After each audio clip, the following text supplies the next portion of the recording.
Facebook পরিবারের সকল বন্ধুদের জন্য রইল আন্তরিক ভালোবাসা। আজকে আমি চলে এসেছি ছানা বড়ার তরকারির রেসিপিটা তোমাদের সাথে শেয়ার করতে।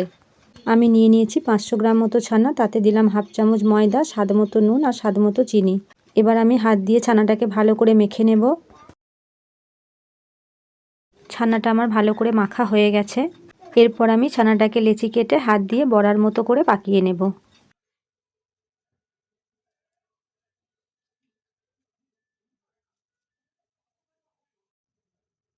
সবগুলো পাকানো রেডি হয়ে গেছে। এবার আমি কড়াইয়ে দিয়ে দিলাম রিফাইন অয়েল।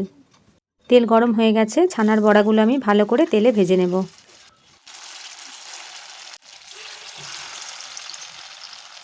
একদিকটা হবার পর এগুলোকে আমি উল্টে নিয়েছি।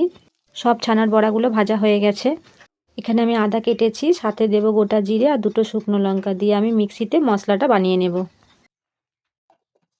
তরকারিটাতে আমি আলু দেব, তাই আলুটা কেটে নিয়েছি। আলুটাকে আমি তেলেতে ভালো করে নুন আর হলুদ দিয়ে ভেজে নেব।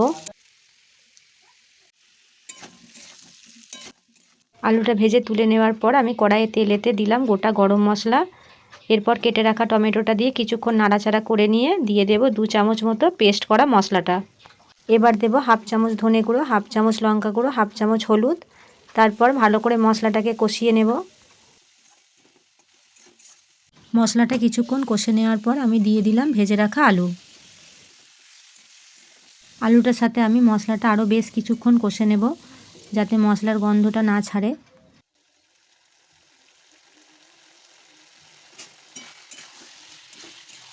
কষা হয়ে গেছে, এবার আমি দিয়ে দেব পরিমাণ মতো জল। এরপর দিয়ে দেব স্বাদ মতো নুন আর স্বাদ মতো চিনি।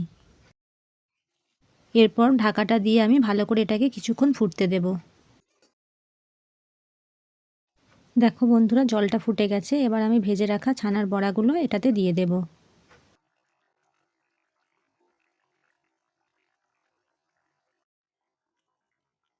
বড়াগুলো আমি সব দিয়ে দিয়েছি। এবার আমি আস্তে করে এটাকে নাড়াচাড়া করে তরকারিটার সাথে ভালো করে মিশিয়ে নেব।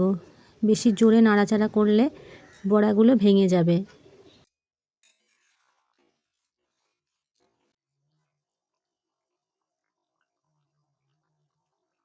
এরপর এটাকে আমি আরও 2 থেকে 3 মিনিট ফুটতে দেব।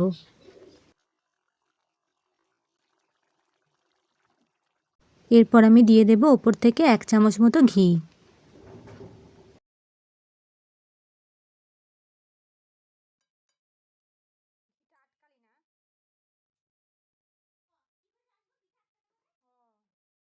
বন্ধুরা দেখো, ছানা বড়ার তরকারি রেডি হয়ে গেছে। আর রেসিপিটা তোমাদের সকলের কেমন লাগলো অবশ্যই কমেন্ট করে জানাবে।